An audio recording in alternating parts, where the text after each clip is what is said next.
हामिद खान साहब मौजूद हैं। 22वीं आईनी तरमीम का मसवदा आपकी नज़रों से गुजरा है? किसी की नज़र से नहीं गुजरा, सारी स्पेकुलेशंस है। आइन की मजीद तबाही करने के लिए 27वीं तरमीम लेके आएंगे, रात के अंधेरे में लाएंगे। सुप्रीम कोर्ट की जानिब से 3 फैसले जो है आईनी बेंच की जानिब से दिए गए थे।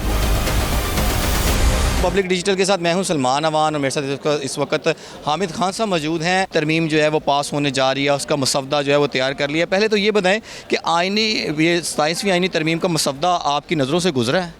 नहीं, बल्कि किसी की नज़र से नहीं गुजरा। ये तो सारी स्पेकुलेशंस है, लेकिन एक बात यकीनी है कि वो आइन की मजीद तबाही करने के लिए 27वीं तरमीम लेके आएंगे और रात के अंधेरे में लाएंगे। सर ये बताइएगा कि वो बिलावल भुट्टो के पास जो है वो आईनी मसवदा जो है ये 27वीं तरमीम का आ गया। उन्होंने अपने एक्स पे ये ट्वीट भी किया है।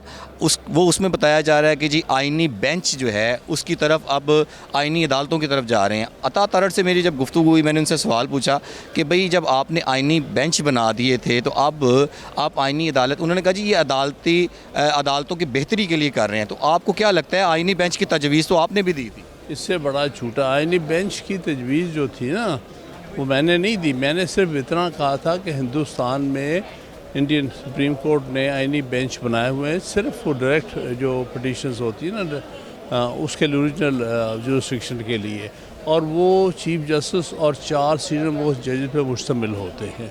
हमने कहा ये चीज़ आप यहाँ कर लें, लेकिन ये इंटरनल होगी ना उसकी सुप्रीम कोर्ट की, कि हाँ आप आईनी बेंच बना दे जिसमें कि चीफ जस्टिस कहने पर बेंच बन सकता है सीनियर मोस्ट जजेस का। सर 26वीं आईनी तरमीम की जो दरख्वास्तें हैं कि वो गैर मौसर हो जाएंगी?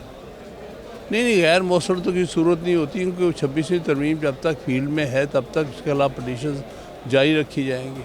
और अगर 27वीं आईनी तरमीम आ जाती है तो इसके बाद मैं कह रहा हूँ देखिए वो देखेंगे ना, अभी तक तो सामने नहीं आई ना, जब आएगी फिर हम उसके बारे में सोचेंगे। सर अभी तक जो बातें सामने आ रही हैं वो ये हैं कि जी आईनी अदालत जाए बनने जा रही है और वो जो 243 जो एक्ट उसमें तरमीम होने जा रही है। तो ऐसी चीज़ें तो आपकी भी गोशे गुजार हो। वो तो है, लेकिन देखें ना स्पेकुलेशन ही है ना, लेकिन अगर वो हो रही है तो बहुत बदतरीन चीज़ है। तो सर ये बताइएगा कि आईनी अदालत में आपको लगता है जस्टिस अमीनुद्दीन चूँकि रिटायर होने जा रहे हैं तो उनको जो है वहाँ पे आईनी अदालत का कोई सरबराह मुकर्रर किया जाएगा? आपको लगता है ऐसा कुछ?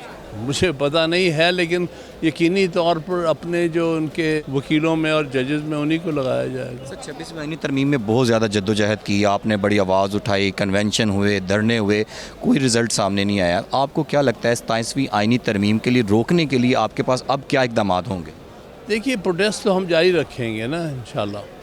सर ये बताइएगा कि जब बानी PTI आते हैं तो आप ये 27वीं और 26वीं आईनी तरमीम जो है वो वापस दिलवाएंगे, ये आपका मोटिव है? बिल्कुल है। मैं समझता हूँ हर तरह ये तो वापस होनी चाहिए, क्योंकि उसके बाद तो कोई आइन रहा ही नहीं। लेकिन सर इसमें तो आप अगर आते हैं बानी PTI के, आप PTI की इन फ्यूचर अगर हुकूमत आती है उसके बेनिफिट तो हुकूमत को ही होंगे ना?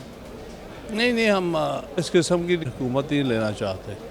सर जजेस टफ टाइम दे रहे हैं, लाहौर इस्लामाबाद हाई कोर्ट के जजेस होंगे, तो आपको क्या लगता है इस तरमीम में ट्रांसफ़र के इख्तियारात भी जो हैं वो हुकूमत के पास जा रहे हैं, उसमें क्या होगा? उसमें ये होगा कि जज जिसको ट्रांसफ़र किया जाएगा उसकी मर्ज़ी नहीं पूछी जाएगी और ना ही उसके चीफ जस्टिस की। तो सर इन काम पे कैसे असर होगा इस पर?